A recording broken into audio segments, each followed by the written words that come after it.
Hello, college football fans, and welcome to episode 34 of College Football Throwdown. I am your co-host, Alex Schmitz, and today I'm joined by my dad, Peter Schmitz.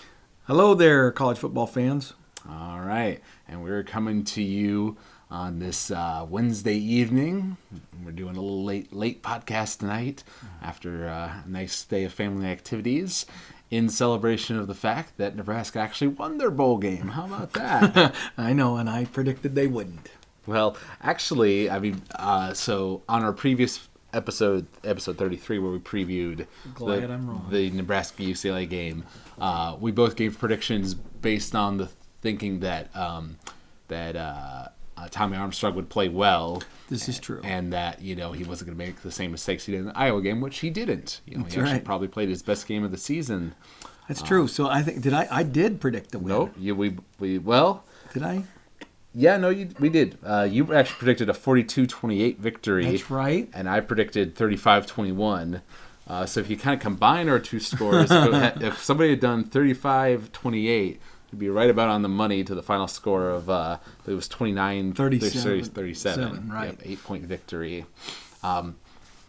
So we're going to this could be our kind of recap podcast. We're going to talk about what we thought of the game, the implications of how we played and what it means going forward in terms of the offseason and recruiting. Before we dive into that, we're going to do our tradition and crack our beverage open here. All right. There we go. Yeah, and it's probably appropriate to clank our cans since I inadvertently already opened my can. That's right. He was so anxious for the podcast, he couldn't resist opening it early. All right. So yeah, I can. You listeners out there don't know my dad as well as I do, although you probably got a bit of a taste of his personality listening to this podcast. But during the Nebraska games, he tends to get very impassioned in both a good and a bad way. Good in that there's yelling and cheering when we score touchdowns, and we all high five, and it's great. But he was about to pop a gasket there in the fourth quarter when it looked like we might give up the game to UCLA, and I had to scream at him and get him to calm down, and he was walking back and forth and had to leave the room after one series of downs, and so it was an emotional night. But it was. Turned out good in the end, right? That's right. That's right, and so we can talk a little bit about that maybe a little later in. Just the logic of how I get so drawn into that, but more so, it would be interesting to see or describe, what was it that allowed Nebraska to be successful? Because certainly, as the second quarter rather was beginning to unfold here a little bit, it looked like they were going to blow us out of the stadium.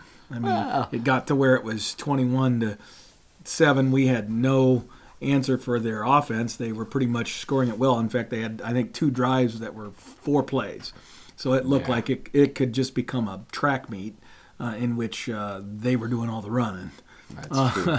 But then we were able to kind of gather ourselves offensively and stay committed to the running game. We had responded so well to their first drive. Their first drive was outstanding, where they had a great little combination of passing and running. They just appeared that they had kept us off balance, that our defense really had no idea what they were going to do next, right? Mm-hmm. But then we were able to come back and immediately drive the ball down the field and do the same thing. And now in hindsight, of course, you look back on the game in total, and you begin to realize that they never really stopped us much. It was mostly us stopping ourselves, particularly early in the game there. There were 2 drives that ended up not being successful for us, but for the most part, that was self-inflicted, including a fumble. Right, that was a bad fumble, yeah. But it definitely was rough near the beginning. But I think it clearly took our defense a bit of time, and maybe our coordinators, to kind of adjust to what they were throwing at us. But once we did, we managed to stop them there late in the second quarter, and especially in the third quarter. Really just shut them down entirely, basically, which was nice to see unfold for sure. Right. Well, and the big part of being able to shut them down in that third quarter was that we just didn't give them very many plays. The fact that they had 2 series in which they went 3 and out is disappointing, but usually you would expect to have more than 2 series. But we were so dominant, and we were dominant in the running game. Yeah, we were just burning that clock. That's right. That's one of the nice things about the running game. That's right. And one thing we noted on was that not only were we running the football more in terms of using, Monty Cross and Zigbo and those guys, and what's our fullback's name again? That we love. Janovic. Yep. But also having Tommy Armstrong do some quarterback keeps, and where he kept the ball and showed off what he can do. And Right. I feel like we haven't seen enough of that, honestly, this season. Right, we definitely didn't. And then also using the zip motion sweeps and things like that. So we were even able to get the wide receivers involved in the running game a little bit with that, and some reverse type actions, things and like that. And later on in the game, we brought out Terrell Newby for a couple times where he could use his speed, Right. in contrast to Amani's strength. Overall, I think the Nebraska fans had to be happy from that perspective, in that we saw, what was it total? 319. 326 rushing yards total. Yep. On 62 attempts, we're averaging 5 yards a rush. That's classic Nebraska football right there. That's right. Well, and that's the thing. The play selection overall, the percentage of run to pass, all those kinds of things really did harken back to the kind of structure that Nebraska fans grew to appreciate and view as winning football. And one of the big reasons, which kind of played out here, was when you do that, you really do control the game more. Now, it's easy to say, let's look back and gee, what could have been if we had had a game plan like this all season? And there's some truth to that. There's no question that there's some truth to that. I am convinced that if we had had the kind of patience and commitment to the running game that we showed in this game and some of the other games that we played, the outcome would have been different. But I stopped short of saying, absolutely, that would, because we don't know what would have happened in terms of our running game. The truth is that our offensive line played much better late in the season than they did earlier in the season, particularly in the running game. And one of the big reasons for that was some personnel changes. We switched up at that right guard spot and put Zach Stirrup in there. I got to believe he was probably the only 6'8" or 6'9" offensive guard in the country, because usually your offensive guards are not 6'8". That's for sure. Well, yeah, that's something I hadn't thought about, but that's definitely a factor in this. Our success in this game is that this is the healthiest our team has been all season. At this time to get guys back and all of that. Right. And that goes to show how much losing those guys early in the season and having to start with all these, new guys, unexpectedly, and inexperienced hurt us early. Although I think in terms of long term, those guys kind of got thrown into the trenches and had to, sink or swim a bit, which, while we struggled some during those early games as a result, hopefully has now made them better and increased our depth in some of those positions. Right. Well, and the other thing is that all the kids that got to play, they've figured out some of their personal weaknesses that maybe they didn't fully grasp before. Right. And so their commitment to their workout regimens in the off season, all that sort of stuff, going to be just a little bit more focused, a little bit more mature in attitude, because now they get it. Now they've been out there and gotten smacked around by somebody who's a lot stronger than them or a lot quicker than them, and realize, damn, if I'm going to do this game well, I need to do X, Y, and Z to get better, or I'm going to have trouble, right? That's right. And so it's just kind of coming to that awareness is a big deal. Right.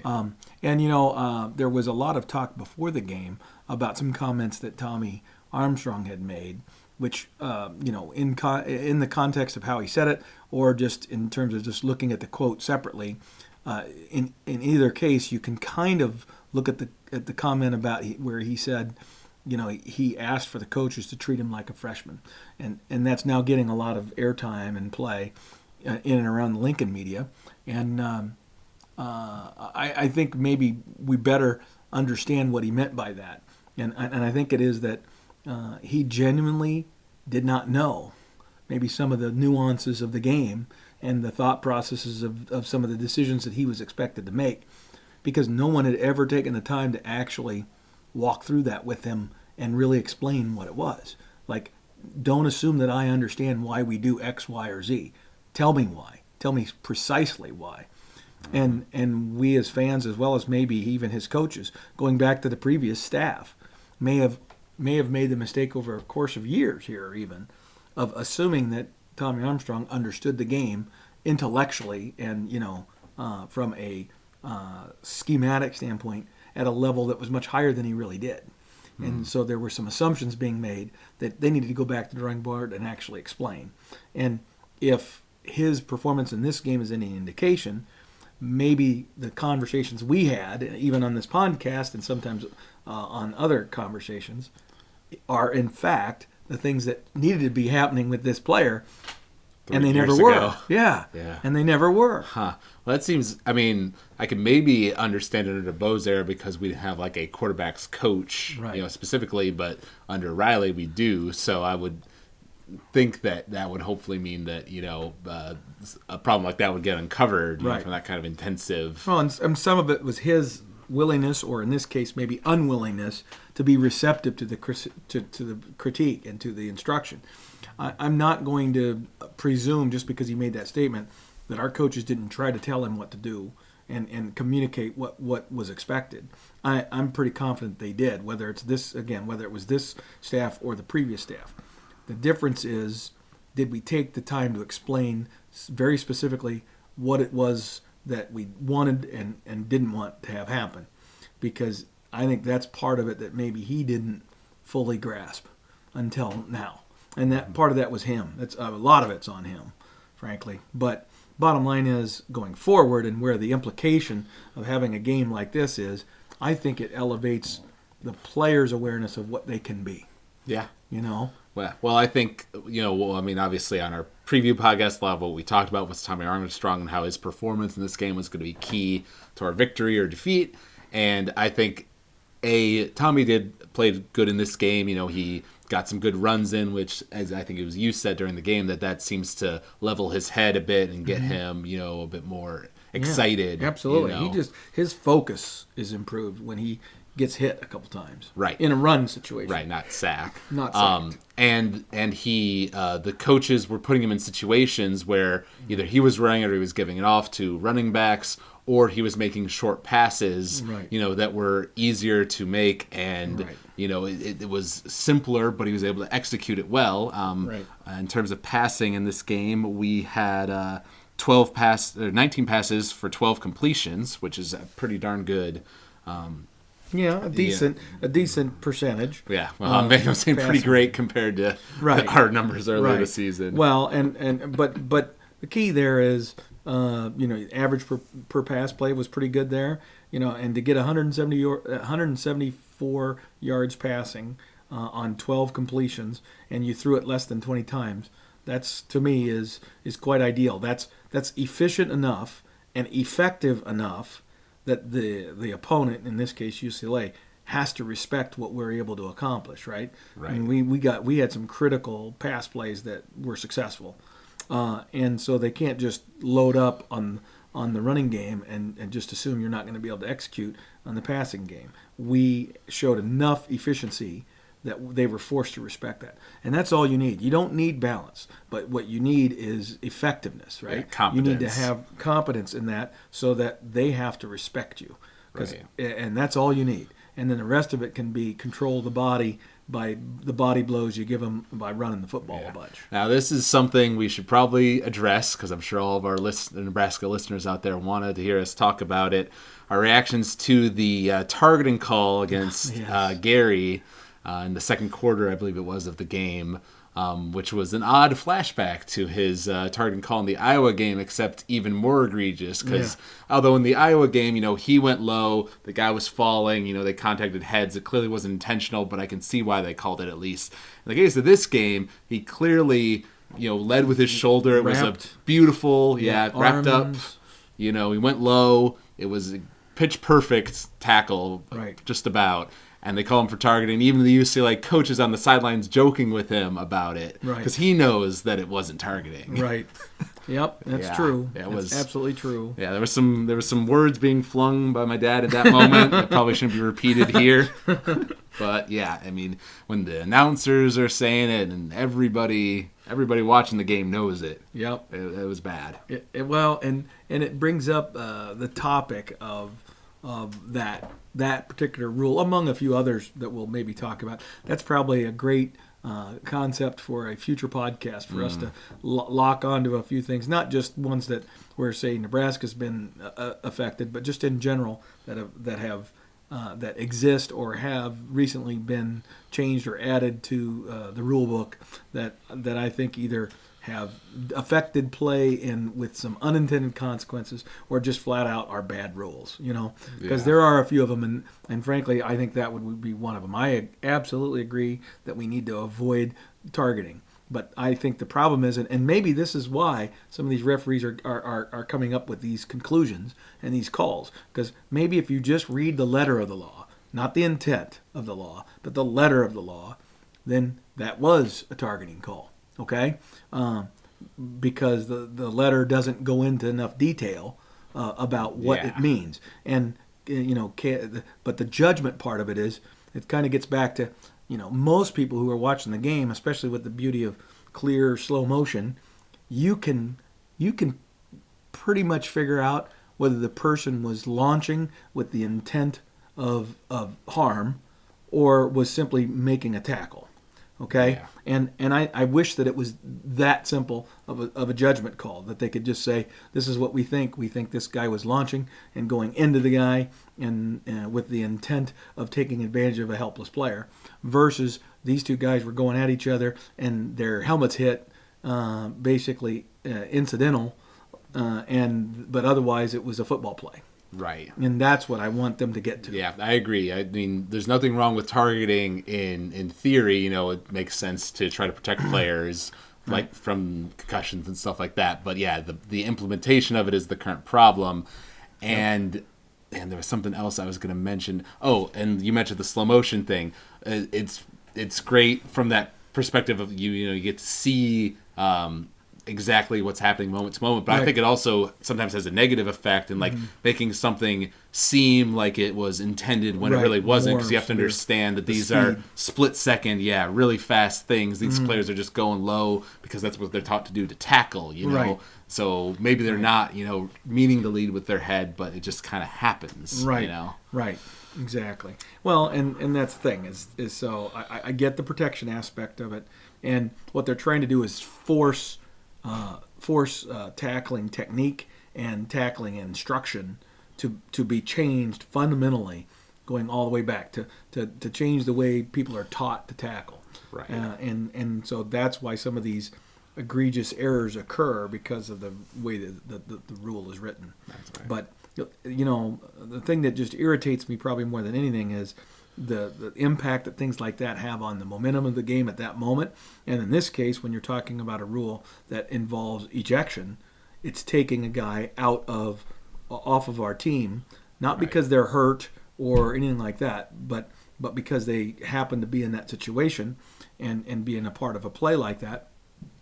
And that can be a huge impact on a team. Yeah, we saw that in the Iowa game. We saw that in the Iowa game, exactly.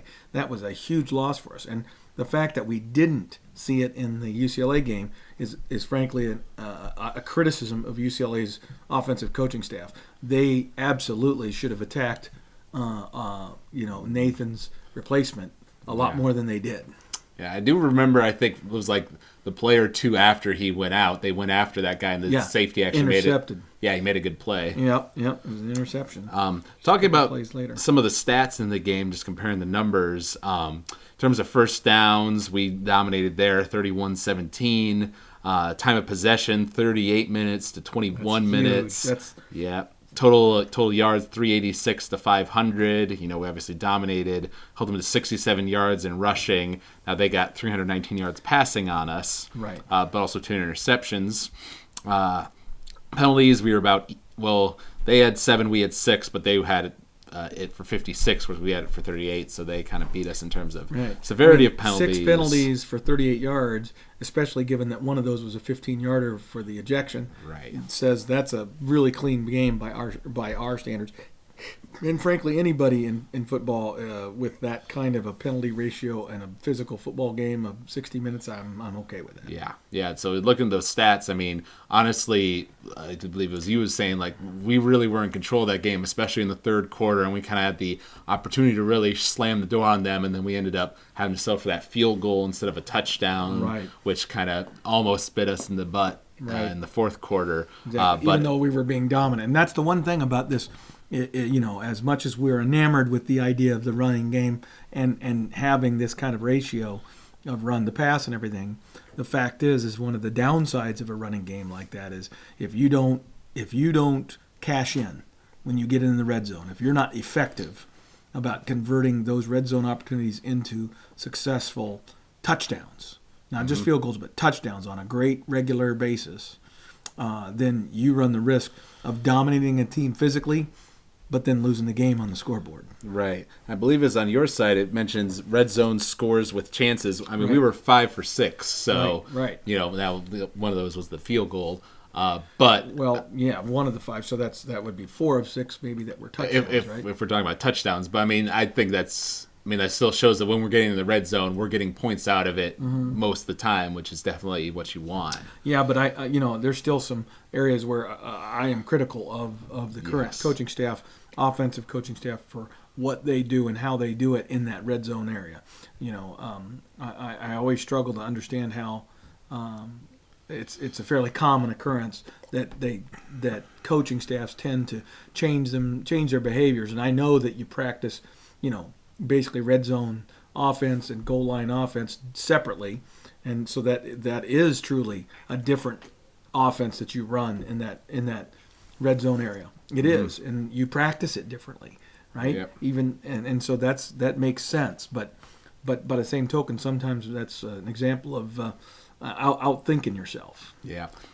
I'm talking about the fourth quarter a bit because, obviously we're pretty positive on the game overall, but that is definitely an area of criticism. I believe we had like 2 good stops on first and second down. It was like a 3rd and 10, 3rd and long situation, and we only rushed 3 guys, and we let their quarterback get enough time to pass the ball to get that first down. And it was like the floodwaters came through the dam. After that, they were just having pass after pass that was completed, and they scored, a couple really plays quickly, later. 2 minutes and 32 seconds or something like that. So it just goes to show like how important of a momentum kind of moment that stop was, that third down was. Absolutely. So true. And that's the thing is that, I think our ability to utilize the breadth of our offense during those critical moments, without doing stupid things that really are counter to good, effective, risk management of the football game, is what seems to be lacking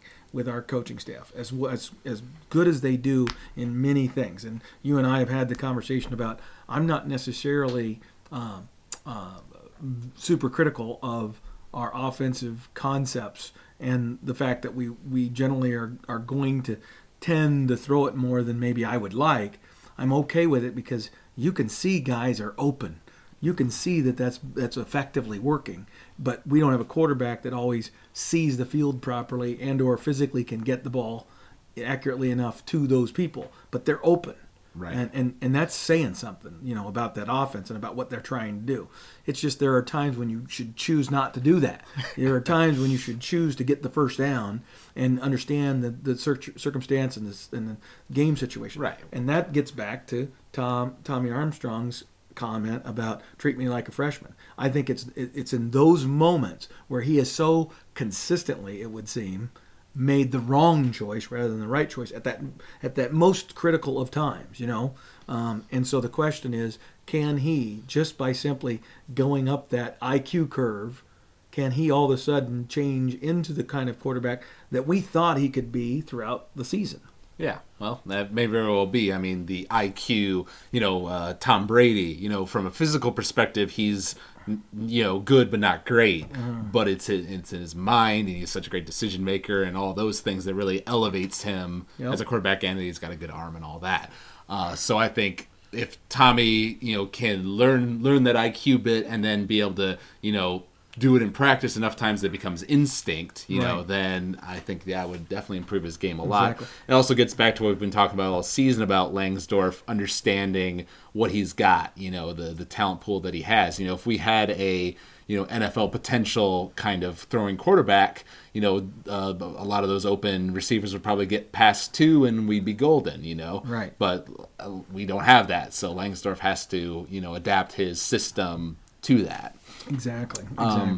And I will say that in that fourth quarter, we were running a number of our drives there. We're very conservative. We're rushing it straight down the middle, no creativity in terms of the rushing plays. Although on the very last drive where we got those couple first downs that ended the game, there he finally got it through his head and he ran a couple of intelligent plays, like he let Tommy keep it once. I remember that got us the first down. That was nice. He was running some like reverses and stuff. So that drive was more of an encapsulation of what I'd like to see more often in those fourth quarter situations. Well, and the thing is, you just want to make sure that you're putting your best foot forward, that you're doing the things that you're most likely to be good at, right? Mm-hmm. And that means putting the ball in the hands of the quarterback to run it because he's a big, powerful runner. But you don't just have him take a direct snap and then take a step back and then immediately run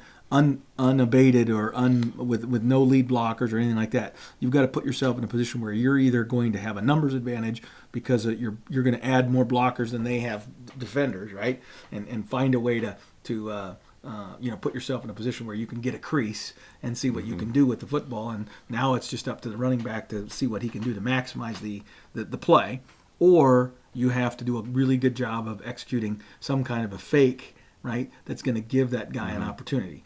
The last thing you want to do is do something simple where you do a lazy, quarterback draw, or you hand the ball to a single back with no lead blocker and expect him, during a time when the defense is anticipating that you're going to run it to run the clock and they can easily tackle you. That's a problem. Right. That's all a problem.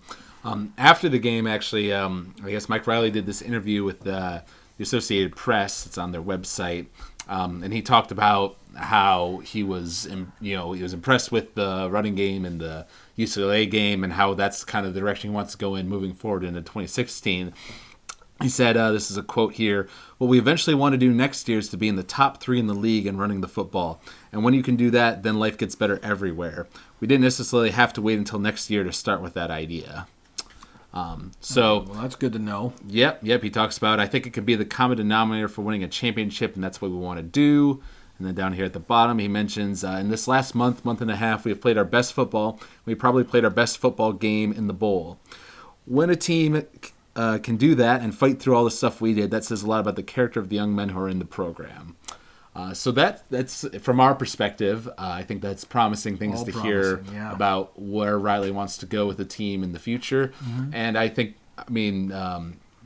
it's something any good football coach will say about their boys is that they have heart and that they fight with it and all that thing. But I think it's especially true of this team given all the close losses and the disappointment this season. That they didn't. They didn't pack it in. Yeah, pack it in. We've talked about some of the seniors on the team who maybe haven't fully bought in with the Riley philosophy compared to the Bo philosophy, and all those sorts of things. So we were worried about that as going into this game, how many of those seniors would be, come into play, right? Which is so important in bowl games. Which team is better prepared and ready, and excited to play in that bowl game. Mm-hmm. And clearly, Riley did something right and got our guys ready because they played good. There's no question that there was some buy-in that had to happen, and it would appear that has in fact occurred.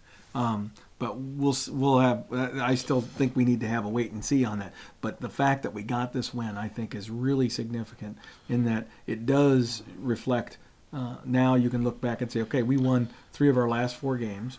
We beat one top 10 team. We beat a UCLA team that was ranked as high as 7th at some point during the season. A team that clearly had some very good talent, even though they had some injuries that took some of their talent away. And we had reasons to fold the tents, and we didn't do that. Right. And we have a lot of returning starters. We're going to have 16, maybe 17 returning starters, plus both our field goal and punter, field goal kicker and punter. So when you look at the team overall and what's coming back next year, just with that starting core, it's a pretty attractive group. Now, depending on what happens with all these go early junior possibilities and things like that, especially along that defensive line, there's some big question marks along the offensive and defensive lines that we're going to have to get answered about next year's team. But we certainly have the pieces at running back, wide receiver, etc., to do a pretty good job, especially if Tommy were to make decisions and play like he did tonight from game one next year, Right. and even better. And that would allow us to have the young gun quarterback to come in, O'Brien, and just kind of be there, maybe get some snaps, get some reps, but not have to be the guy until next year. Right, so, until 2017 that would be. Yeah. And you just mentioned, how we won 3 of our 4 most recent games. The one we lost against Iowa. Yeah. Anybody who watched the game would tell you that Nebraska played the better football that day, and we just shot ourselves in the foot with 4 interceptions. We had the potential to be the team that beat undefeated Iowa. And I understand your point, that. although I would argue that there would be a lot of people that say we did not play better football because the turnover is part of the game. Well, yeah. And it is. But physically, I agree, what you're saying is physically, Yeah. there were certainly plenty of demonstrable things you could point to about that game against Iowa. First downs, yardage, all these different measurables, Right. other than the score. Yeah, you could have and pointed how much our defense is able to stuff them on, Right. a number of their drives and Right. all that. But yet we still had some bonehead plays, bonehead decisions. And losing Nathan Gary let And then- them yep. get those runs against us for big yards and all that. Right. Which are all factors. Talking about basically what this bowl game means for us in terms of the future. We talked about when we were wondering if we were ever going to get into a bowl game, how it was helpful in terms of, just getting the players another month of practice and all that. Yep.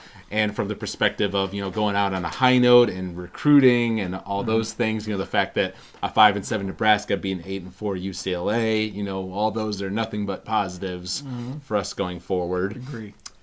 So I definitely think this is definitely a good, for a 6-7 team, you have to look at that and realize that, 4 of those losses came on like the last play of the game, Right. and So we've really. So if you had just done a reasonably good job and won 2 of those 4, just as a generic, okay, flip the coin of the 4 super close games. Let's give ourselves 2 and let's concede that 2 would flop the other way, which is the average, right? 50-50. Right. Then you would have been looking at 8 and what would that be? 8-7 total.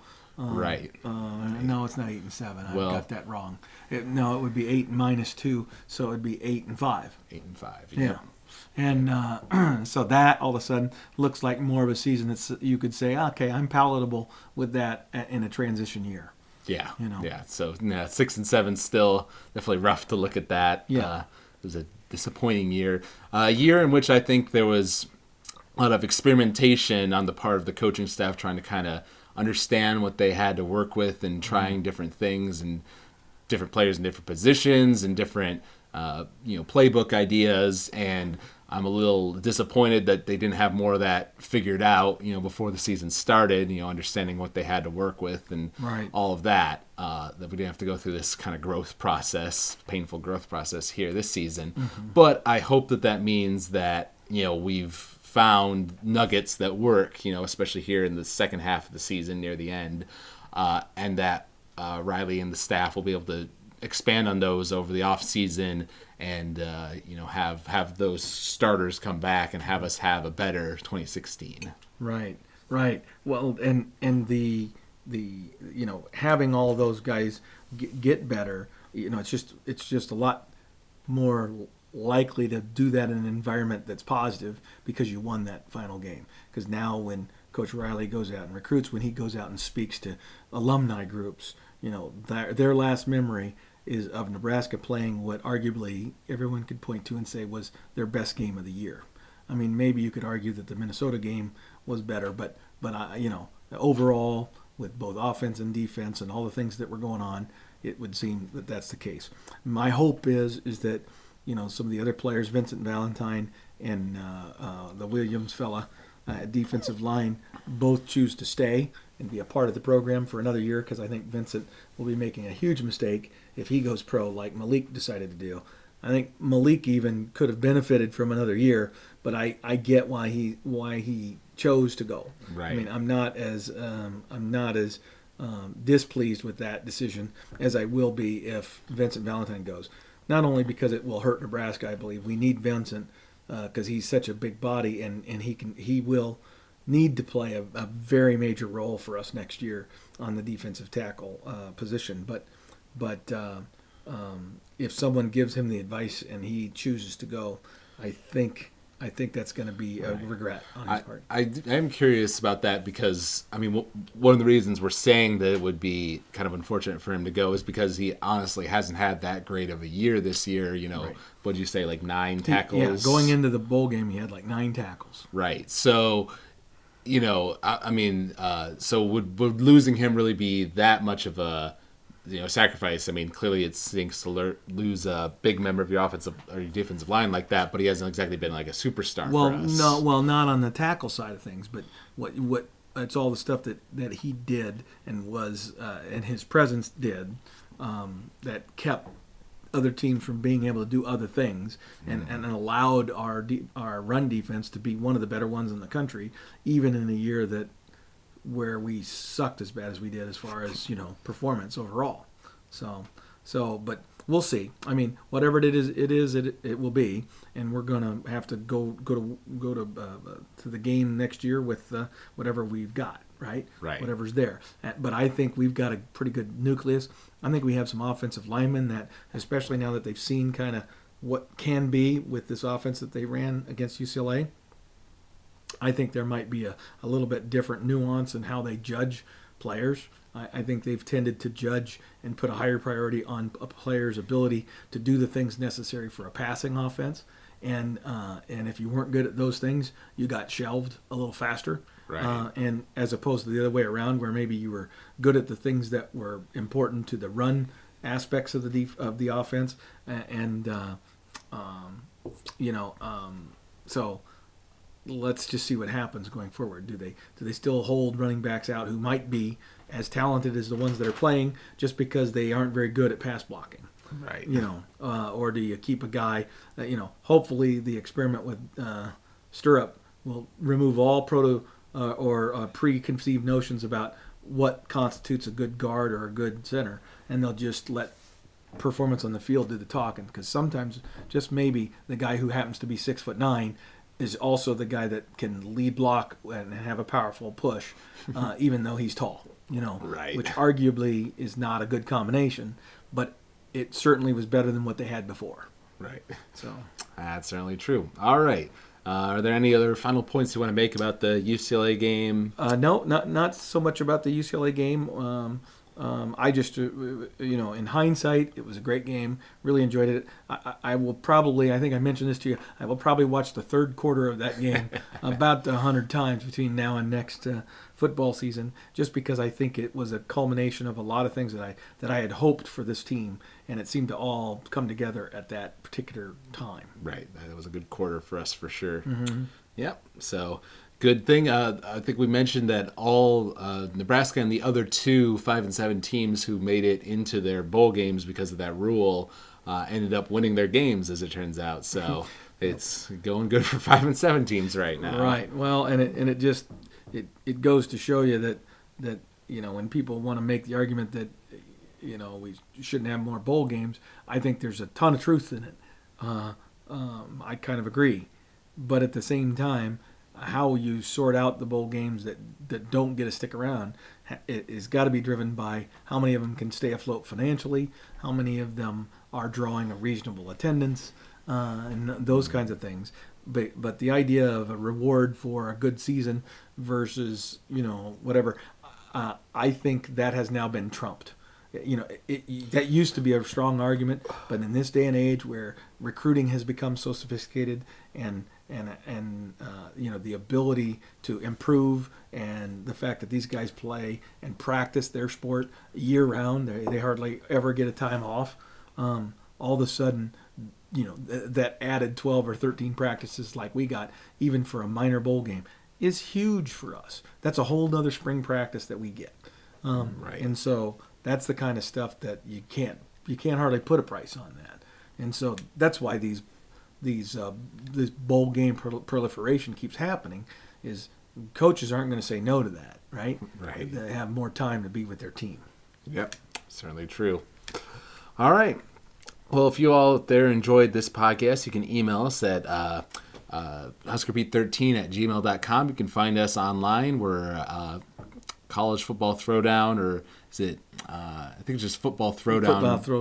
Podomatic.com. Yep. You can also find us on iTunes under the same name. You can leave us reviews and ratings there, or comments on the Podomatic website. We always like hearing from you guys. And we're looking specifically for suggestions and ideas now that the regular season is over, looking for ideas of topics to discuss, because now we can get into the meat of deeper, more thoughtful issues, rather than just reviewing a game, but rather talking about what's right, what's wrong in college football, what's right, what's wrong with our Nebraska Huskers, and all those kinds of things. So, Yes. So we'd love to hear from you guys to make suggestions on potential topics for future episodes. That's certainly true. I like your idea of doing podcasts on things like targeting and other like rule changes that we'd Right. like to see.